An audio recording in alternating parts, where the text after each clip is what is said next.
The conference room glittered with power. Crystal chandeliers, men in $1,000 suits, and a table where a $500 million deal was moments from being sealed. Cameras flashed, contracts lay ready, and investors whispered in Arabic, celebrating what they believed was a flawless victory. But just outside those glass doors, a maid's daughter, a quiet young woman no one ever noticed, clutched a worn-out notebook trembling in her hands. Inside it were secrets that could burn down the entire empire. She had seen what no one else dared to look at. And in the next 5 minutes, her truth would turn the richest men in the room into the most terrified. Amira had never belonged in places like this.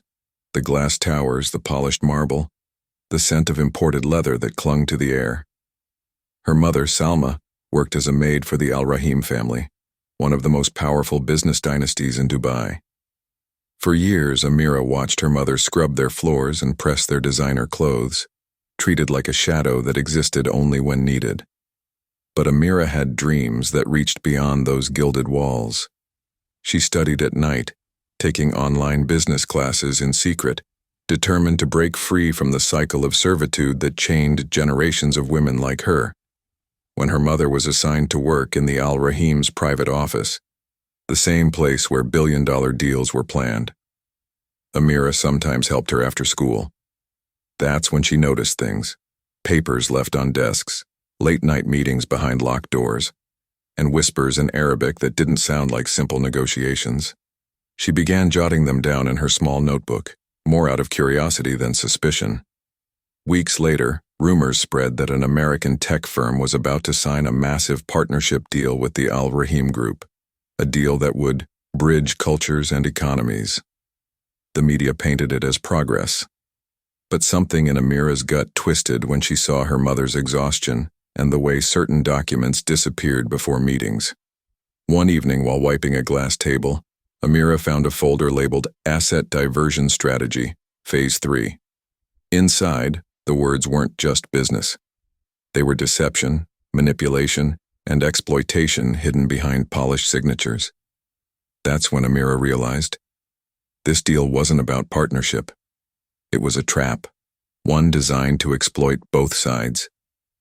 And she was the only one who knew it. From that night on, Amira could no longer sleep.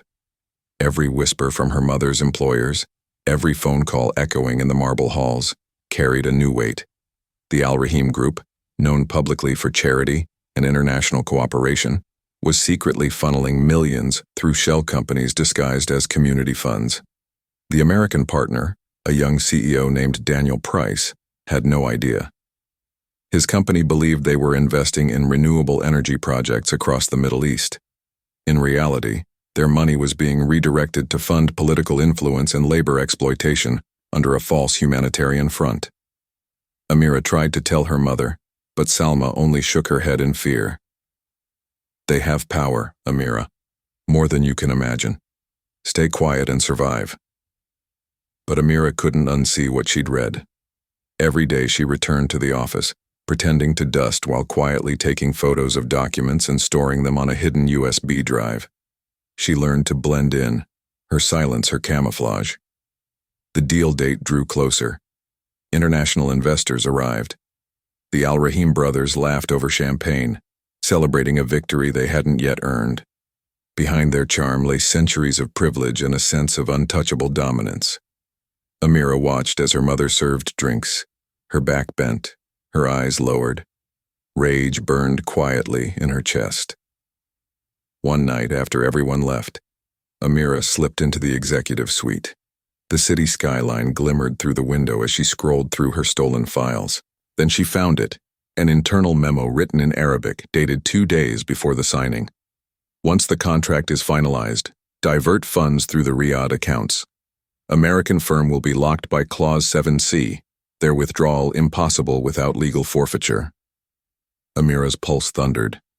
She translated the memo word by word and realized Daniel's company was about to lose everything: patents, technology, and reputation. The Al Rahim family would control the entire project, leaving the Americans bankrupt and blamed for corruption. The next morning, Amira went to the hotel where the final signing would take place. She tried to speak to Daniel, but security pushed her aside. "No staff beyond this point," they said coldly. Her uniform, her accent, everything about her screamed invisibility. But she refused to disappear. She slipped back into the service corridor, heart pounding, and hid near the conference entrance. The clock ticked toward 11, the moment the $500 million deal would be sealed. Amira's mother, unaware of what her daughter carried, was serving tea inside. The chatter in Arabic and English mixed into a dizzying blur. Amira tightened her grip on her notebook and whispered to herself, "If they won't see me, they'll see the truth." She took one deep breath, stepped out of the shadows, and walked toward the glass doors where the world's most powerful men sat, ready to expose the trap they had built. The moment Amira pushed open the heavy glass doors, every head turned. The soft chatter froze into stunned silence. The girl in the maid's uniform, the one they had seen sweeping floors, invisible among marble and gold, now stood in front of a $500 million deal. Her trembling hands clutched the notebook that had carried weeks of secrets. One of the Al-Rahim brothers, Karim, sneered, "This is a private meeting. Remove her." But before the guards could move, Amira's voice broke through, steady, but filled with fury. "You're signing away lives, not contracts."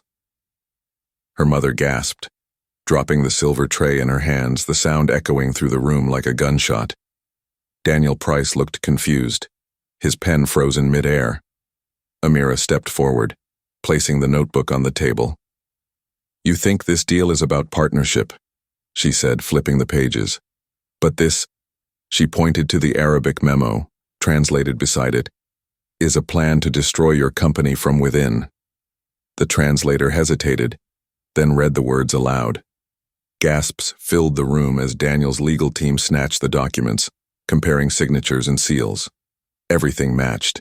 The air thickened with tension. Karim lunged forward, shouting that it was a forgery, but Daniel's lawyer raised a hand. "This document was stored in your internal server. Your encryption code is here." The screens behind them lit up as Daniel's tech aide confirmed it. Amira's evidence had already been uploaded from the USB she slipped to him moments earlier. Security turned uncertain. The investors whispered furiously, cameras still rolling from the live press feed. The perfect image of wealth and cooperation was crumbling in real time. Karim's face drained of color. His empire, built on deception, was unraveling because a maid's daughter refused to stay silent. Salma, frozen at the edge of the room, could only watch her daughter defy everything she'd ever feared. And in that room of power and arrogance, Amira didn't need a title, a company, or a fortune. She had truth, and in that moment, it was worth more than all the gold around her. The chaos that followed lasted days. The news spread across global networks. $500 million deal collapses after whistleblower exposes fraud. The world watched as the Al-Rahim empire faced investigations, their accounts frozen, their reputation shattered. What had been hidden under luxury and language was now dragged into the light. Daniel Price held a press conference the next morning, his voice steady but shaken. He spoke not just about corporate deceit, but about the courage of a young woman who had no reason to trust anyone in that room. "Sometimes," he said, "truth doesn't come from the boardroom, it comes from those we overlook." He refused to sign any deal until an independent audit was complete and publicly honored Amira and her mother for their integrity. For Salma, it was like waking from a lifelong dream. She had spent years believing silence was survival. But when she saw her daughter's name in headlines, the maid's daughter who saved a nation from fraud, she understood that survival meant nothing without dignity. The same uniform that once made Amira invisible now became a symbol of courage across social media, shared by millions. Amira didn't seek fame or money. She declined interviews, returning quietly to her studies. But something in her world, and the world's perception of her, had changed forever.